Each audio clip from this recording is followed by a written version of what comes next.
اعوذ باللہ السمیع العلیم من الشیطان الرجیم بسم اللہ الرحمن الرحیم الحمد للہ والصلاة والسلام علی محمد رسول اللہ وعلى آلہ آل اللہ لا سیما بقیت اللہ واللعنة الدائمة الأبدية على أعدائهم أعداء الله من يوم عداوتهم إلى لقاء الله أما بعد قال الحكيم في القرآن الكريم أعوذ بالله من الشيطان الرجيم بسم الله الرحمن الرحيم فاقرؤوا ما تيسر من القرآن.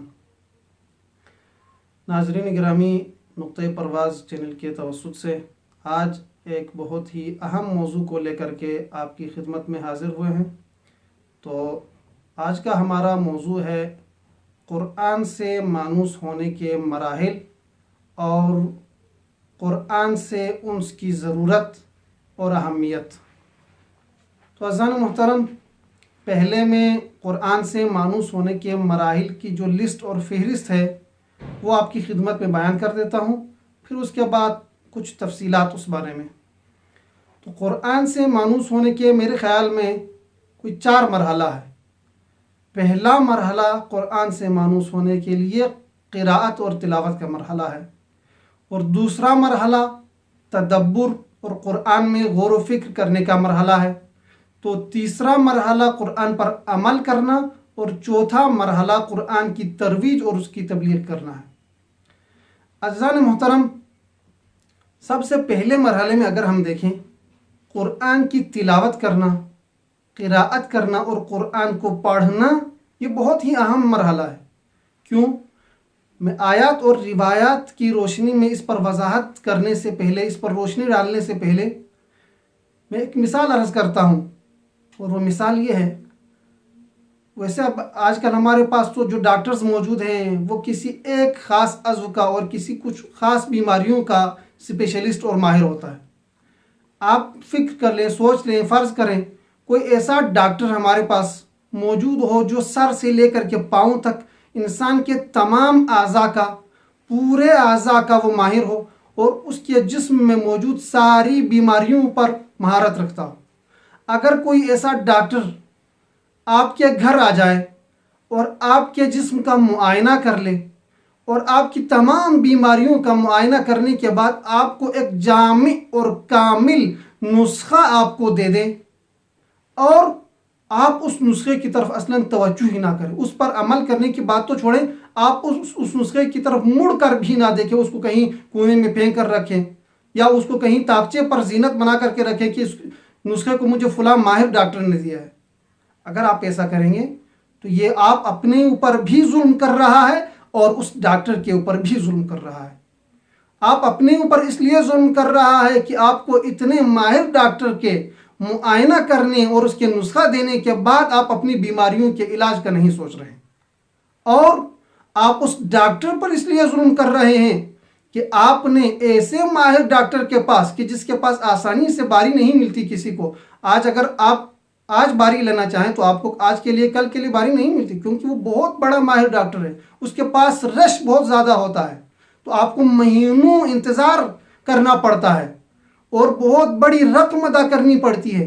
ایسا ماہر ڈاکٹر مفت میں آ کر کے، آپ کے گھر آ کر کے خود سے آپ کا معائنہ کرے اور آپ کے تمام بیماریوں کو دیکھنے کے بعد آپ کو ایک جامع اور کامل نسخہ عطا کرے، اور آپ اس کی طرف توجہ ہی نہ دیں، تو یہ اس ڈاکٹر کو اہمیت نہ دینا ہے، اور یہ اس کی شان میں توہین ہے، یہ اس پر ظلم ہے، اس ڈاکٹر پر، اور آپ اپنے اوپر بھی ظلم کر رہے ہیں.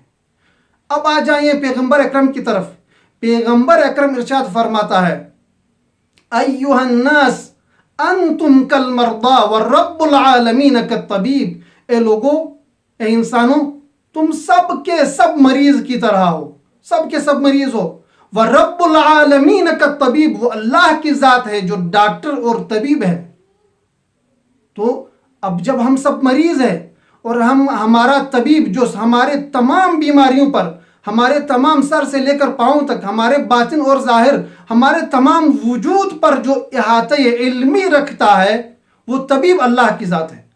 اور اللہ کی ذات، وہ اس طبیب نے آپ کو معائنہ کرنے کے بعد آپ کے قیامت تک آپ کی ولادت سے لے کر کے آپ کے وفات تک اور کائنات کی ابتدا سے لے کر کے قیامت تک کی آپ کی ساری ضروریتوں کو، آپ کی ساری دواؤں کو نسخے کی شکل میں، قرآن کی شکل میں آپ کو نسخہ عطا کیا ہوا ہے، اور 1400 سالوں سے یہ نسخہ ہمارے پاس پڑا ہوا ہے، اور ہم اس قرآن کو صرف اور صرف ہمارے تاخچوں کی زینت بنا کر کے ہمارے گھروں میں صرف رکھتے ہیں اور اس سے استفادہ نہیں کرتے ہیں۔ ہم جو قرآن سے استفادہ کرتے ہیں وہ کیا استفادہ کرتے ہیں؟ ہمارا کوئی اگر سفر میں اگر کوئی مسافر جانا ہے تو دروازے پر لے کر کے آتے ہیں کہ اس کے سر کے اوپر رکھے، اگر کوئی مر جائے تو اس کے لیے ختم قرآن کرتے ہیں، کسی اگر ہماری کوئی مشکل ہو تو ہم کوئی سورہ وغیرہ پڑھنے کی نظر نیاز کرتے ہیں۔ بس اس حد تک ہم محدود استفادہ کرتے ہیں قرآن سے۔ یہ قرآن پر بھی اور ہمارے اپنے اوپر بھی اور اللہ تبارک و تعالیٰ کی شان میں بھی ظلم اور گستاخی ہے۔ عزیزان محترم، قرآن کی طرف توجہ کرنے کی ضرورت ہے۔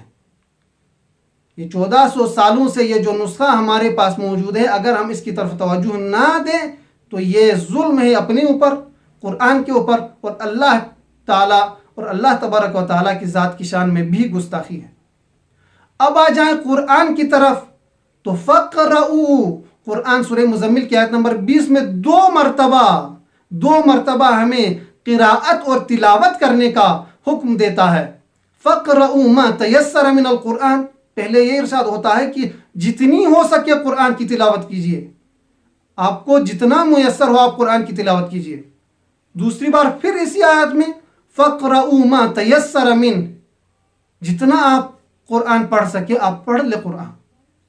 تو عزیزان محترم، اگر ہم اپنے معصومین کی زندگی میں ان کی سیرت کا بھی اگر مطالعہ کریں تو ہمیں ملتا ہے کہ ہمارے اماموں میں سے، ائمہ معصومین میں سے بہت سارے معصومین کی زندگی میں یہ تاریخ اور سیرت کی کتابوں میں موجود ہے کہ وہ 3 دن میں ختم قرآن کیا کرتے تھے، یعنی روزانہ ہر دن 10 پارے قرآن کے پڑھتے تھے، اور وہ ہماری طرح جلدی جلدی سے پڑھ کر کے نہیں گزرتے، تدبر کے ساتھ پڑھتے ہیں، ٹھہر ٹھہر کر کے ترتیل کے ساتھ پڑھتے ہیں۔ اس کے باوجود 3 دن میں ختم قرآن کیا کرتے تھے، صرف اور صرف 3 دن میں۔ اور آپ تعجب نہ کریں کہ یہ صرف اور صرف معصوم، وہ تو معصوم ہے بھائی، ہم ان کے جیسا کہاں ہو سکتے؟ نہیں، ایسی بات نہیں ہے۔ غیر معصوم بھی ابھی اسی زمانے میں بھی ہمارے پاس بہت سارے ایسے افراد موجود ہیں جو کچھ ہی دنوں میں 10 دن سے کم مدت میں، کم عرصے میں ختم قرآن کرتے ہیں۔ اور اس کی زندہ مثال ابھی ہمارے رہبر معظم انقلاب حضرت آیت اللہ العظمہ سید علی خامنئی مدظلہ العالی ہے۔ میرے استاد فرمایا کرتے تھے کہ وہ ایک بار جب رہبر کے پاس تھے تو رہبر فرمانے لگے کہ اب مجھ سے نہیں ہو سکتا ہے، اب پہلے کی طرح مجھ سے قرآن کی تلاوت نہیں ہوتی ہے۔ تو استاد فرماتے ہیں میں تو خوش ہوا اندر سے کہ ویسے ہمیں بھی قرآن کی اتنی تلاوت کرنی نہیں ہوتی ہے، تو رہبر بھی ایسا فرمانے، بس میری کوئی غلطی نہیں ہے۔ پھر اس کے بعد رہبر فرمانے لگے پہلے میں 5 دنوں میں ختم قرآن کیا کرتا تھا، ہر 5 دن میں قرآن ختم کیا کرتا تھا، اور اب میں 7 دنوں سے کم میں نہیں پڑھ سکتا ہوں پورا قرآن۔ توجہ کریں، رہبر کا اتنا مشغلہ ہے، اتنی ذمہ داریاں ہیں، اتنی مصروفیات ہیں، اس کے باوجود رہبر ہر 7 دن میں ایک ختم قرآن کیا کرتے ہیں۔ عزیزان محترم، یہ تو کوئی معصوم تو نہیں ہے نا، یہ ہمارے لیے نمونہ عمل ہے۔ حضرت آیت اللہ العظمہ امام خمینی رہبر کبیر انقلاب، جب ان کے اواخر عمر میں ان کی آنکھوں کا مسئلہ بنا اور آنکھوں کی بیماری شدید ہو گئی تو ڈاکٹرز نے انہیں قرآن کی تلاوت کرنے اور قرآن کو پڑھنے سے منع کیا۔ تو اب ان کے جو ساتھ تھے انہوں نے کہا کہ آپ کو قرآن پڑھنے سے ڈاکٹر نے منع کیا، آپ کی آنکھوں کے لیے مضر ہے۔ تو امام خمینی فرمانے لگے مجھے آنکھوں کی ضرورت ہی قرآن پڑھنے کے لیے ہے، اگر میں قرآن نہ پڑھ لوں، اگر میں ان آنکھوں کے ذریعے سے قرآن نہ پڑھ سکوں تو مجھے ان آنکھوں کی ضرورت ہی کیا ہے۔ عزیزان محترم، فقرؤ ما تیسر من القرآن، ہمیں قرآن کی طرف جتنی ہو سکے قرآن کی صرف اور صرف تلاوت ہی ہو جائے تو تلاوت کرنے کی ضرورت ہے۔ دعا کرتا ہوں پروردگار عالم بحق محمد وآل محمد ہمیں قرآن کی طرف توجہ دینے اور قرآن کی تلاوت کرنے اور توجہ کے ساتھ تلاوت کرنے کی توفیق عطا فرمائیں، بحق محمد و اہل بیتہ الطیبین الطاہرین، وآخر دعوانا ان الحمد للہ رب العالمین۔